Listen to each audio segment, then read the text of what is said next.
initial thoughts on the draw and your group? Well, first of all, the two groups are quite balanced in terms of contenders and difficulties, the traveling, the team, so nobody can complain. Second, in my group, again, it is like to repeat the World Cup qualification of 2014, because basically you have the same candidates now with China, which make the group even more difficult now.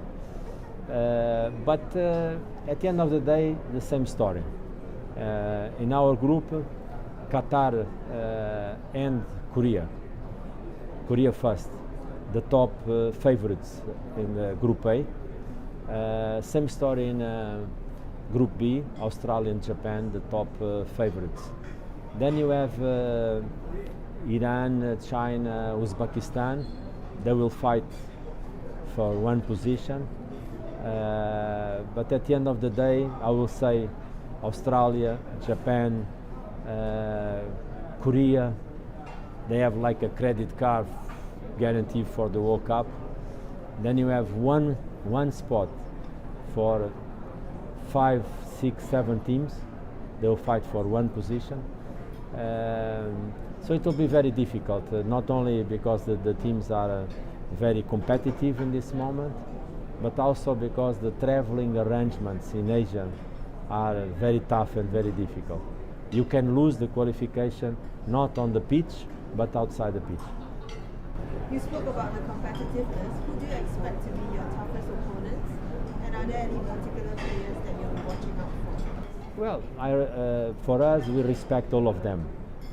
But of course, no doubt that Korea, with the experience and the knowledge and the quality players they have playing abroad, they will be very difficult. Qatar, with the capacity to invest, to prepare the team, they'll be also very difficult to beat.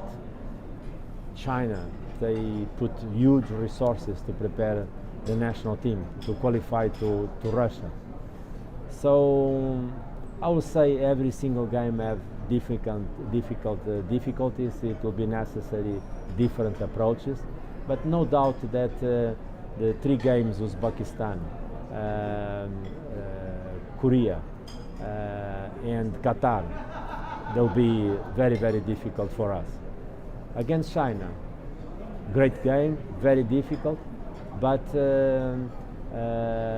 we cannot ignore or undermine China. I'll finish my statement with a comment to Syria.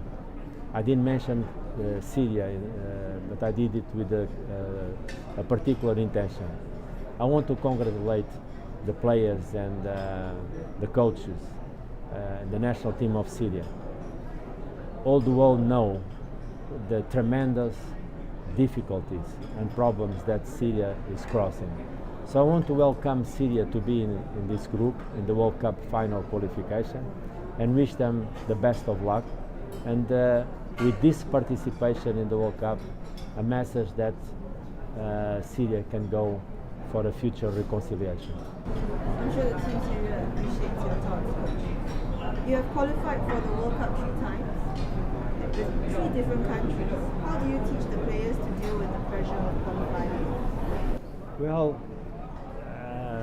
different experiences when I qualify South Africa, Portugal and Iran, because 3 nations in different levels, 3 different continents, Africa, Asia and Portugal. But there is no doubt that the most important thing it is to prepare our players, no matter how much difficult or much big is the game, to go inside and enjoy the game. That's the main thing for me. It is to be sure that the players, they don't overload the responsibilities till the point that they're not able to express them football. So I think the key points for me has been always find one way for them to express themselves and especially enjoy football.